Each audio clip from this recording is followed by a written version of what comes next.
더불어민주당 이재명 대선 후보는 디지털 대전환으로 200만 개 이상의 일자리를 만들겠다는 선거대책위원회 차원의 공약을 발표했습니다. 국민의힘 윤석열 후보에게 총괄 선대위원장을 제안받은 김종인 전 비상대책위원장은 일상으로 돌아가겠다며 선대위 합류를 사실상 거부했습니다. 국회 취재기자 연결합니다. 조성호 기자. 네, 국회입니다. 네, 먼저 이재명 후보 디지털 대전환 공약을 발표했습니다. 어떤 내용인지 전해주시죠.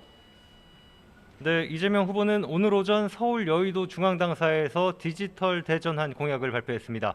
이 후보는 앞서 지난 2일 선거대책위원회 출범식에서 제1공약으로 전환적 공정 성장을 꼽았는데요. 이후 SNS 등을 통해서 가상자산 과세 1년 유예, 오토바이 소음 대책, 보훈 위탁병원 확대 등 작지만 알찬 소확행 공약 등을 잇따라 내놨습니다. 하지만 선대위 차원에서 공개적으로 공약을 발표한 건 이번이 처음입니다.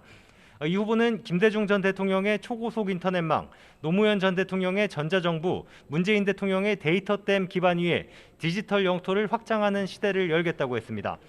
집권 후 5년 동안 135조 원 규모 투자로 물적, 제도적 인프라 구축, 전통산업의 디지털 전환, 신산업 영토 확장 등을 지원하겠다고 밝혔습니다. 이를 통해 200만 개 이상 일자리를 만들고 향후 수십 년간 연 40조 원 이상의 부가가치가 창출될 거라고 내다봤습니다. 이 후보는 오늘 오후 4시부터는 YTN 뉴스Q와 특별 대담에 출연합니다. 대장동 의혹 특검과 정권을 넘겨받은 선대위 개편 방안, 국민의힘 윤석열 후보에 관한 견해 등을 상세히 밝힐 예정입니다. 자, 한편 윤석열 후보의 선대위 인선은 순탄치 않아 보입니다. 김종인 전 비대위원장의 합류가 무산된 건가요?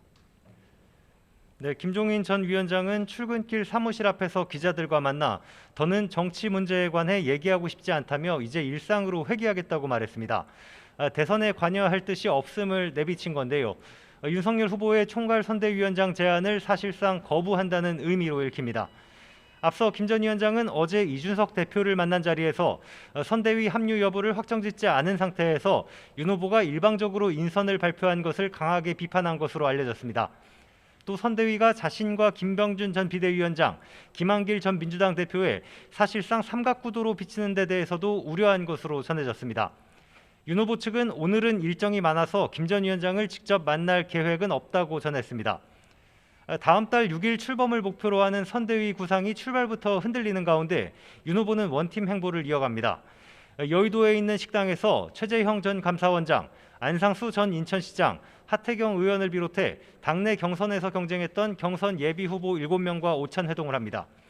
하지만 홍준표 의원과 유승민 전 의원은 요청에 응답하지 않았습니다.